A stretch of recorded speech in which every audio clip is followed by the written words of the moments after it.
नमस्कार दोस्तों, स्वागत है आपका हमारे चैनल डर की दुनिया में। आज हम आपको सुनाने जा रहे हैं एक रोमांचक और रहस्यमय कहानी जिसमें एक बिजनेसमैन और दो खूबसूरत यक्षिनियों की मुलाकात होती है। तो चलिए शुरू करते हैं यह दिलचस्प सफर जो आपको अंत तक बांधे रखेगा। एक कामयाब बिजनेसमैन अनुराग, जिसकी जिंदगी हर किसी के लिए ईर्ष्या का कारण थी। उसके पास दौलत थी, शोहरत थी और एक शानदार जिंदगी जीने का हर साधन। लेकिन उसके मन में एक अजीब सी खालीपन और बेचैनी थी जिसे वह खुद भी समझ नहीं पाता था। एक दिन बिजनेस की थकावट से बचने के लिए वह एक शांत और दूरदराज के जंगल में अकेले घूमने का फैसला करता है। घने जंगल में भटकते हुए उसने देखा कि सूरज धीरे धीरे ढल रहा है और अंधेरा फैलने लगा। तभी उसे जंगल के बीचों बीच एक पुरानी हवेली दिखी। वह हवेली इतनी रहस्यमयी थी कि उसे देखने भर से उसके रोंगटे खड़े हो गए। हिम्मत जुटाकर वह उस हवेली के अंदर गए। वहां उसे दो खूबसूरत लड़कियां मिली। पहली का नाम तरुणी और दूसरी का नाम मृदुला। उनकी सुंदरता अद्वितीय थी, मानो वे इस दुनिया की न होकर किसी स्वर्ग लोक से आई हो। वे दोनों मुस्कुराते हुए अनुराग का स्वागत करती है और उसे अंदर बैठने का आग्रह करती है। उनके व्यवहार में एक अजीब सा आकर्षण था जिससे अनुराग खुद को दूर नहीं रख सका। जैसे जैसे रात गहरी होती गई, अनुराग ने महसूस किया कि इन लड़कियों की बातें और उनका व्यवहार साधारण नहीं था। वे उसे उसके जीवन के सबसे गहरे राजों के बारे में बताने लगीं, जिनके बारे में सिर्फ अनुराग जानता था।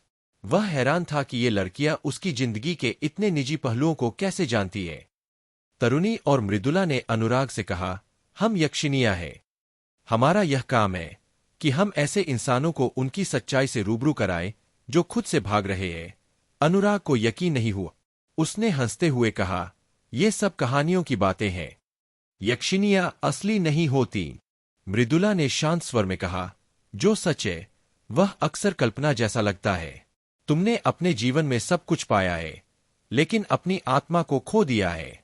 हम तुम्हें वह शांति दे सकते हैं जिसकी तुम्हें तलाश है, लेकिन उसके लिए तुम्हें हमें स्वीकार करना होगा। अनुराग सोच में पड़ गए।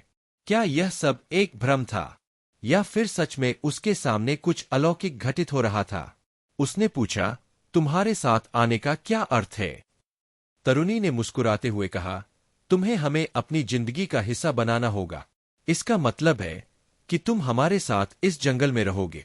तुम हमारे साथी बनोगे और फिर तुम्हें वह शांति मिलेगी जिसकी तलाश में तुम भटक रहे हो। अनुराग के सामने एक कठिन फैसला था। उसने अपनी जिंदगी की सारी खुशियां अपनी मेहनत से पाई थी। क्या वह सब कुछ छोड़कर इस अज्ञात की ओर कदम बढ़ा सकता था? उसकी आत्मा में एक अजीब सी खींचतान हो रही थी। अगली सुबह जब सूरज की पहली किरण हवेली के भीतर पहुंची, अनुराग को एहसास हुआ कि तरुणी और मृदुला गायब थी। हवेली अब वीरान और उजाड़ दिख रही थी। वहां से बाहर निकलते हुए उसने पाया कि वह जंगल के एक कोने में खड़ा था, जहां से उसे बाहर जाने का रास्ता साफ दिख रहा था। लेकिन उसके दिल में अब भी सवाल थे। क्या वह जो कुछ भी देखा और महसूस किया वह हकीकत थी या उसका भ्रम? और अगर वह सच था तो तरुणी और मृदुला अब कहाँ थीं? अनुराग ने अपने जीवन में बदलाव लाने का फैसला किया। उसने अपनी व्यस्त जिंदगी से समय निकालकर खुद को और अपनी आत्मा को समझने की कोशिश की। लेकिन तरुणी और मृदुला की यादें उसके मन में हमेशा जीवित रहीं, मानो वे उसे उसकी सच्चाई का एहसास कराने आई थी। कहानी के अंत तक यह रहस्य बना रहा कि वे दोनों लड़कियां सच में यक्षिनियां थीं या अनुराग की कल्पना।